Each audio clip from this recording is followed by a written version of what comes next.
ফের খবরের শিরোনামে এক সিভিক ভলেন্টিয়ার পস মেশিন নিয়ে দিব্যি ঘুরে বেড়াচ্ছেন রাস্তায়, এমনকি গাড়ির ফাইনও করছেন বলে দাবি বাইক চালকদের। এবার এমনই একটি ভিডিও সোশ্যাল মিডিয়ায় রীতিমতো ভাইরাল।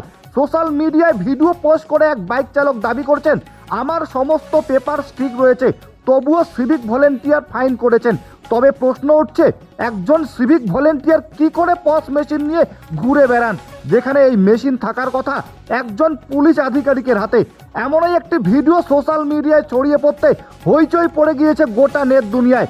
ভিডিওতে দাবি করা হচ্ছে ঘটনাটি ময়নাগুড়ি থানার অন্তর্গত বিডিও অফিস সংলগ্ন এলাকায় চেকিং চলাকালীন পস মেশিন নিয়ে দিব্যি ঘুরে বেড়াচ্ছেন একজন সিভিক ভলেন্টিয়ার, এমনকি ফাইনও করছেন বলে দাবি বাইক চালকদের। ভিডিওতে কালো চশমা পরা যে সিভিক ভাইকে আপনারা দেখতে পাচ্ছেন, তিনি ময়নাগুড়ি থানায় কর্মরত। আজকে তার ডিউটি ছিল ময়নাগুড়ি বিডিও অফিস সংলগ্ন ট্রাফিক মোড়ে।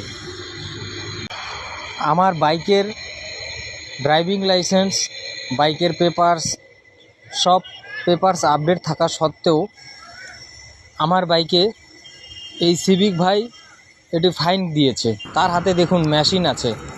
তো আমি যতটুকু জানি সিভিকদের হাতে মেশিন রাখার কোনো অধিকার বা নিয়ম নেই।